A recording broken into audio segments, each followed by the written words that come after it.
So basically, I got very intrigued when you talked about your book.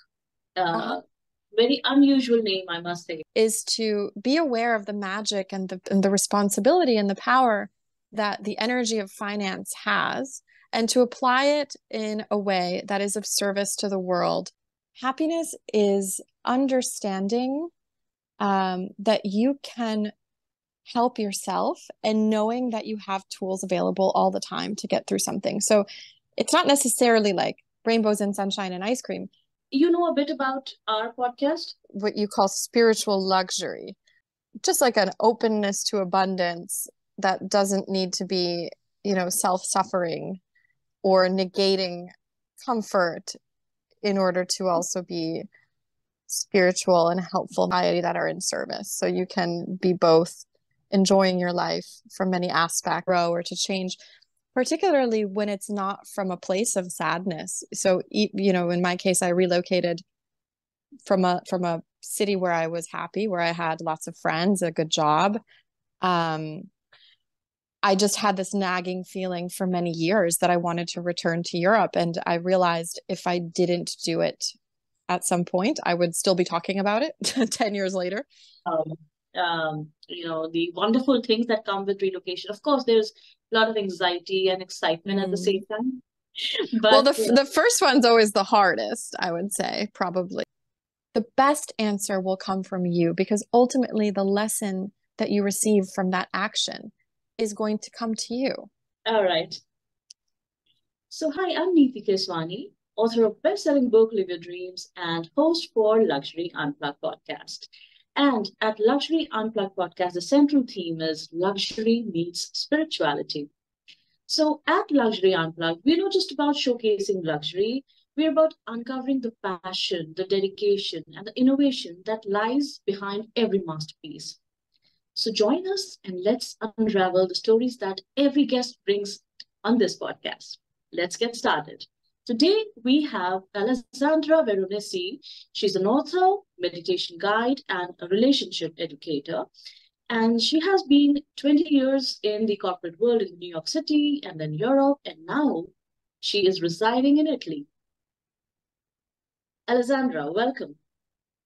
Thank you so much. It's been so lovely to meet you, and I'm so glad to be here today. Thank you so much. It's wonderful to have you. So, Alessandra, your entire experience looks already very intriguing in terms of your relocation, your move. So, tell me something about it. How do you find hopping around the world? Wow. Well, I think in my case, it's always been a question of you must do what you can't not do. So, the longer you delay, maybe something that feels like it's a voice inside of you that's pushing you to move or to grow or to change, particularly when it's not from a place of sadness. So, in my case, I relocated from a city where I was happy, where I had lots of friends, a good job. Um, I just had this nagging feeling for many years that I wanted to return to Europe. And I realized if I didn't do it at some point, I would still be talking about it 10 years later.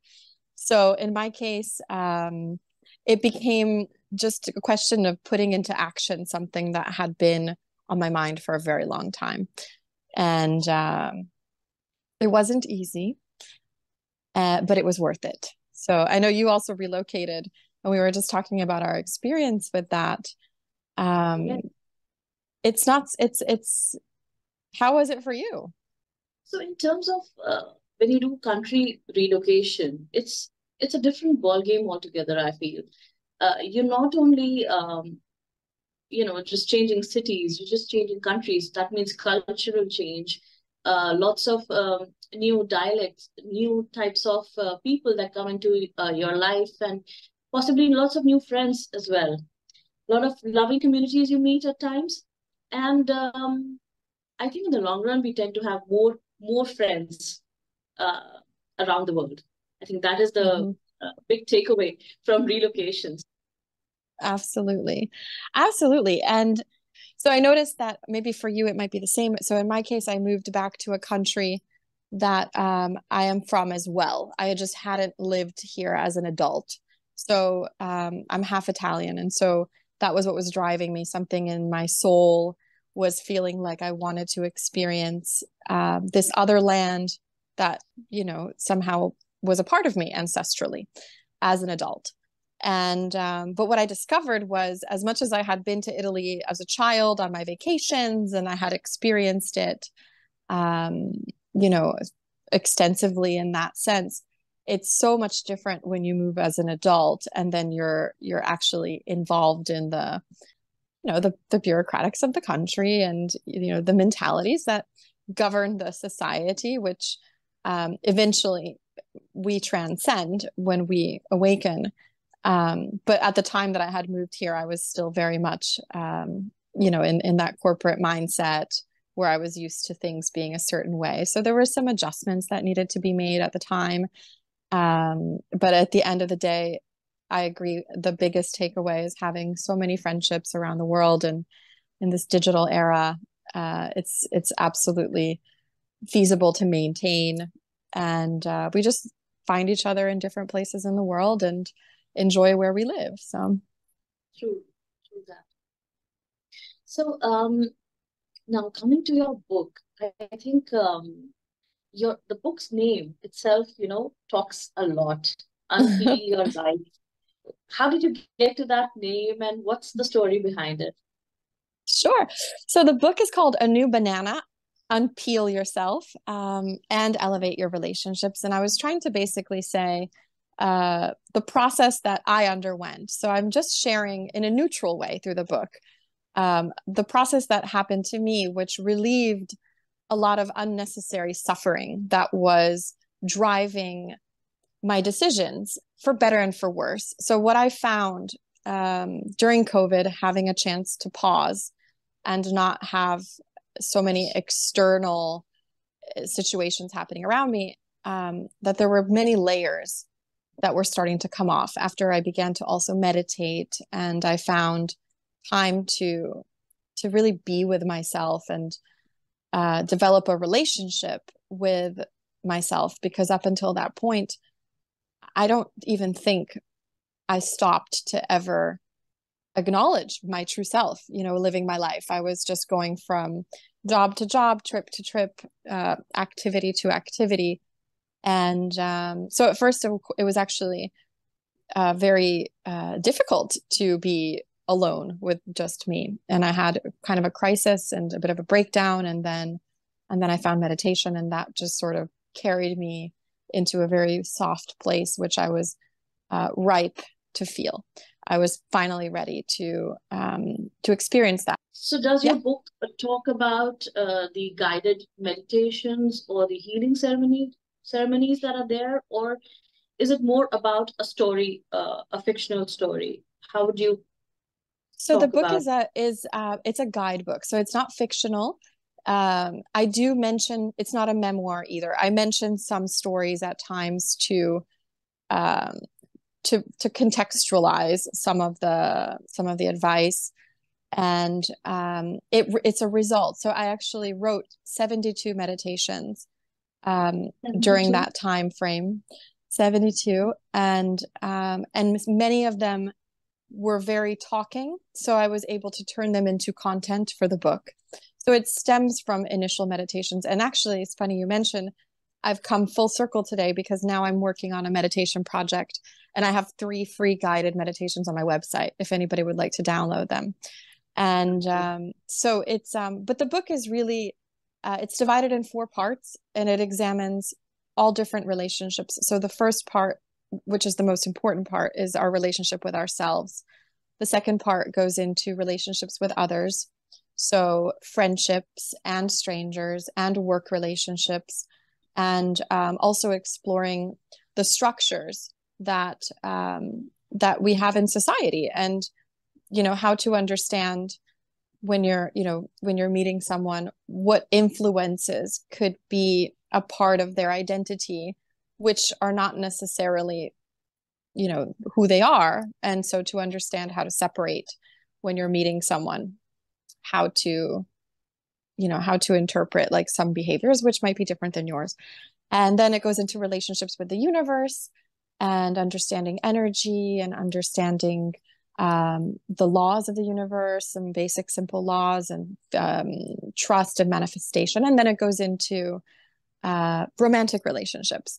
So ultimately, our relationship with ourselves can, can positively influence all of our relationships around us if we're able to build that connection. And so we build that connection actually by removing layers and seeing that whatever is left is your solid foundation. And then from there, you live in the moment. And from there, you build in a more neutral and clear and direct way your life.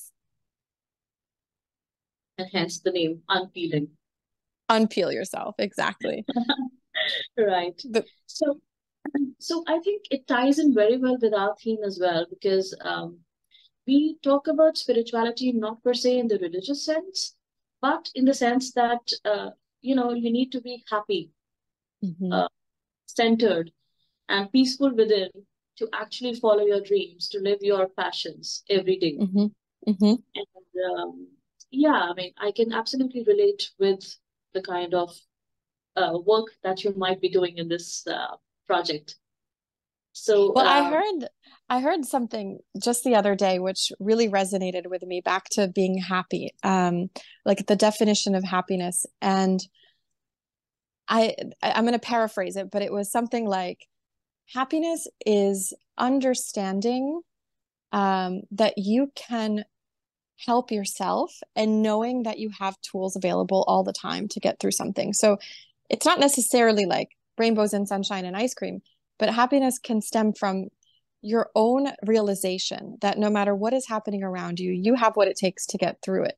And that gives you confident happiness in any situation around because you're no longer externally influenced about how you feel inside. So, and that's sort of what the book is aiming to do, is teaching different ways and different perspectives across a variety of contexts where you can figure out the silver lining and shift the perspective so that you can see it in a different light, which will help you gain the tools to then reframe further situations into happiness.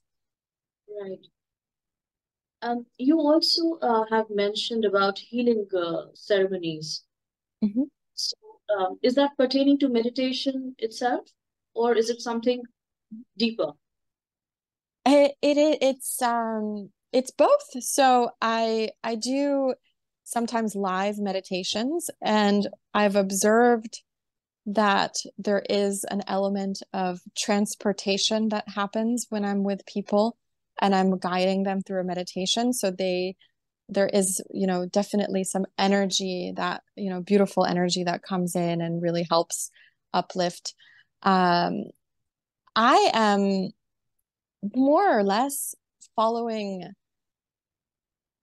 when we're thinking, we're not connecting, and when we're connecting, we're not thinking. So when I do ceremonies, I very much follow the moment of how it's going. I have certain practices in place, but I also leave it open to the other person and what that energy is saying. And sometimes I combine elements of NLP. So even mind work and, creating confidence, because these things can work. Together with energetic support. And there are other times where, depending on the location, if it's also allowed, I will bring in the help of plant medicine. So plant medicine can also reach a beautiful state of internal wisdom for the client who is ready to approach it in that way. And so, but the meditations are basically in and of themselves journeys. And sometimes they can be very visual. At times I incorporate even physical things. So like going into the cells and transforming the cells of the body and connecting with various universal planes. So there can be a lot of transformation that we can do on ourselves with the power of our own conscience. And, we are our own best healers. And sometimes it's just, having the right prompts to get to to those realizations. So, do you think that um, when you talk about healing or when you talk about meditations, of course, guided meditations are planned in such a way that a person can do them on their own. But as far as healing practices or healing ceremonies are concerned, do you think it is better if it's instructor led, um, or do you think that somebody who is really wanting some kind of a transformation should go ahead and Oh, do it on their own? both, both. So in my case, I was blessed to find people along the way who were there for me and who showed me also their methods. And it was very helpful, I would say, initially to have that presence nearby because, but also if you take the initiative, if a person takes the initiative to research certain tools and go into them themselves, that's also very powerful to the universe because it's showing, okay, this is an individual that has raised their hand and that is looking for answers.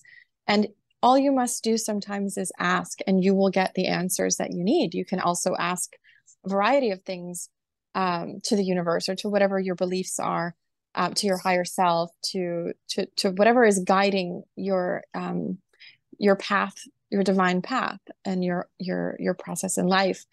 So I would say in my case, it was COVID, so I was alone. So I discovered this on my own. I practiced some breath work and found some really incredible results.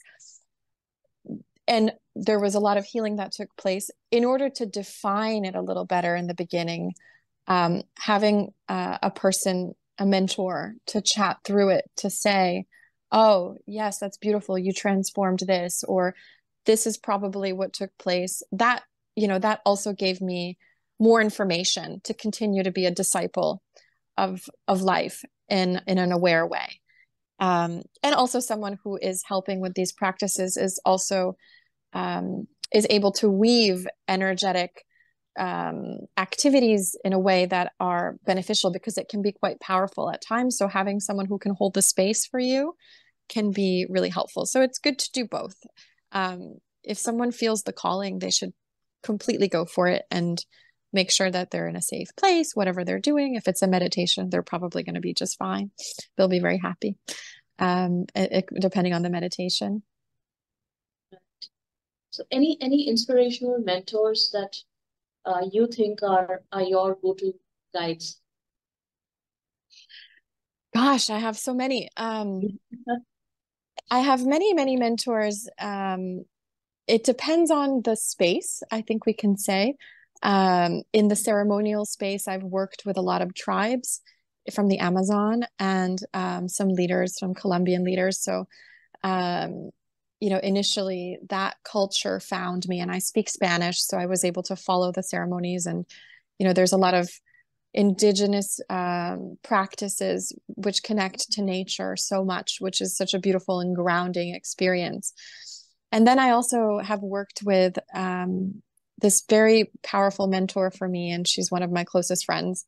And she is in Switzerland, and she operates, on the universal level. And she is, just completely, a trailblazer of her own. And she has all these insights and practical ways of looking at life, which really help you, which really helped me go from spiritual to material. So being able to connect the two, which is what I love about your podcast.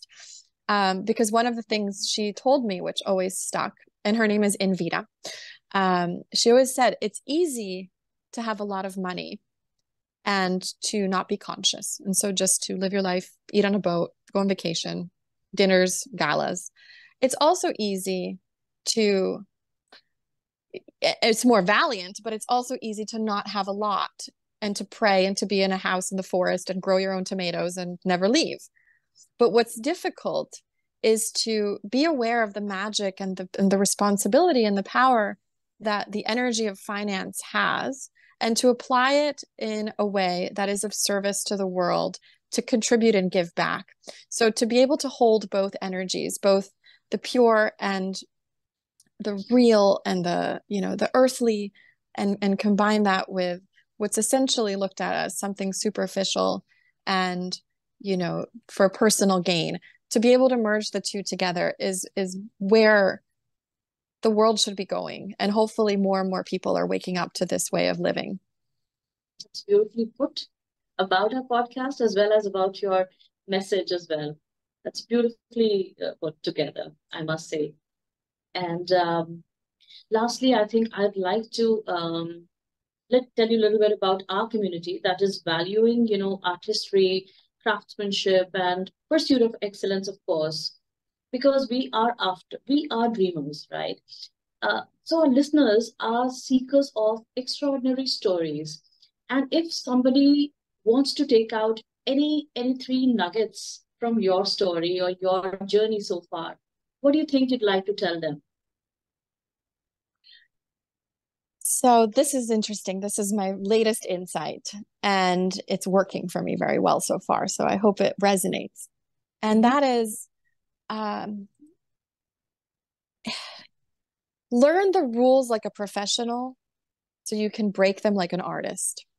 And what I mean by that is we have all of these tools and all of these practices and all of these modalities and infinite ways to reach a means end, right? We're all, the path converges. We're all going to one place, hopefully, which is blissful inner peace, connection to source, whatever we want to call it, abundance, light, uplifting living. But the way we get there, once we've learned how to do these kinds of things, ultimately we make the choice what works for us. And we make the choice on how we want to show up in our lives, what we want to say, whether or not it makes sense, what we say no to. And as long as we reflect on the intention behind it and why we're saying no or why we're saying yes to a certain thing, there is no spiritual handbook, there is no Google article, there is no friend. The best answer will come from you, because ultimately the lesson that you receive from that action is going to come to you. So it's best to try and, as soon as possible, really start plugging into our intuition and not worrying so much about how we come across. Yes, it might be messy. Yes, it might be awkward at first. But it's also so beautiful when you can look back and recognize that your track record has been decision after decision that came from yourself. Um, so I would say learn the rules like a professional and break them like an artist. Yeah, I mean, I think that that is sort of what we are trying to understand from each of our guests, that one special nugget or some key takeaways that we can have for our listeners, for our viewers, our community, who want to basically tune in to something interesting, something that will change their life just by listening to our podcast, right? And if we can have more and more authors, we can have more and more artists, more and more creative entrepreneurs who can bring that magic into this podcast, I think we would be going in the right direction. I agree. And I think you're doing an incredible work, just like bringing this out into the field. And the energy that comes from this is it's going to affect people also in subtle ways. And I hope it leads everyone to their own answers. And of course, there's always benevolent guides along the way that will tell you that that's the answer. And until you get to that place, there are tools. And for me, it was meditation. So, and at first it was guided, because of course it's difficult at first to go into silence and get to that place. But I So I think we wish you lots definitely, of luck. thank you so much. Thank you so much. And we'll leave your links as well in the description of the podcast. And Yes. we would be talking about them in the snippets for the discussion with you as well, so that people, if they want to really understand what your guided meditations are all about, they can simply go and at least utilize the free ones, and the rest can follow, right? Yes. And if they want to message me on Instagram, I have an Instagram or on my website. I'm also happy to discuss with anybody if they want to do custom meditation programs. I can create custom ones for a particular issue that they might be having, we can discuss it, and then we can put in some unique energy work into the meditations. So thank you so much for your time, Thank you. Alessandra. We had so much fun having you, and it's such a calming and centered experience for me as well, as we both talk. And For my viewers, this is a message that if you like this video, please continue to tell your friends about it. Keep on spreading the message that we're trying to do some work that might help you or your friends. So keep coming back for me. Thank you so much. Thank you.